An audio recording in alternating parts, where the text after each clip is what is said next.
बिस्मिल्लाहिर्रहमानिर्रहीम अस्सलाम वालेकुम खुश आमदीद तुहद बे एक लट सान यूट्यूब चैनल पे यथ नाव कुक विथ अम्बरीन सान अजिच रेसिपी मंज हाक तो कोकुर तो करो रेसिपी स्टार्ट ये मे चिकन निमुत अत मे थोमुत त्रयित आबस मज लेदर बे मे त्रोमुत बदियान चमचा अख तो यह बॉयल करुन मगर अमुक आब पत चिकन स्टॉक यह डिस्कार्ड कर यह लगे ज़रूरत वन नु मे यपर तील तो अत मज करो चिकन पीसेस फ्राई चिकन तोतान फ्राई कर योताम यह गोल्डन ब्राउन गसे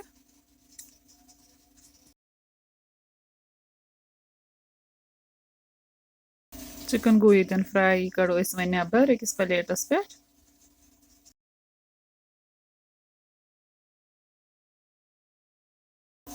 अम पत तील ये बचो ये चिकनस अत मज करो मंजे ऐड यम थम गड़े च छिल तो करो यम मंजे हल्क फ्राई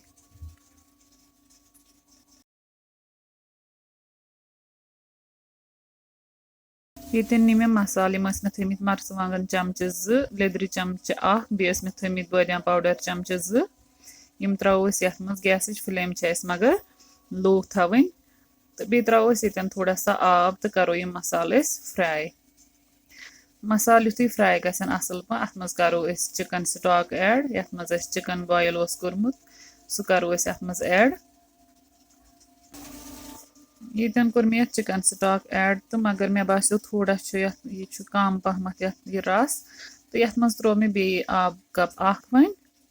तो अम पत त्रो वन अत मज हाक मे थोमुत चरित तो वन त्रो मे यह हाक तथ मज तो हाक अत मज त्रयित करो असल पन मिक्स हाक युथु असल पन मिक्स गस तो यथ मज करो कह होल स्पाइसेस ऐड ये मे निमज बड़ ٲल दालचीन नून बे मे निमज अतन सब्ज ٲल यम त्रो अत मज अतन त्रो मे बे आब ओड कप वन अत मज तो वन थो अत पे ढक्कन बंद तो दिमो अत वन 4 to 5 स्टीम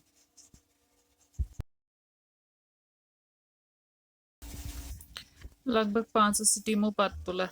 ढक्कन थोद यह करो मिक्स वन बे अक लट तो अत मज करो वन फ्राई थोमुत चिकन कर त्रो वन अत मज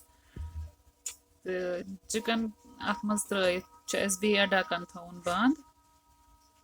तो दिन अत वन टोटल 2 स्टीम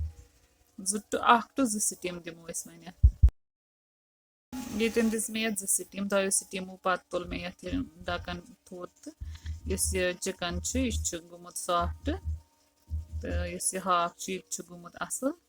तो अथ सत सन अजिच रेसिपी ये अन तुम अगर सन अजिच रेसिपी पसंद आम वीडियो कर लाइक तो शेयर बे दी पन फीडबैक कमेंट सेक्शनस मज रेसिपी कर जरूर ट्राई अल्लाह हाफिज।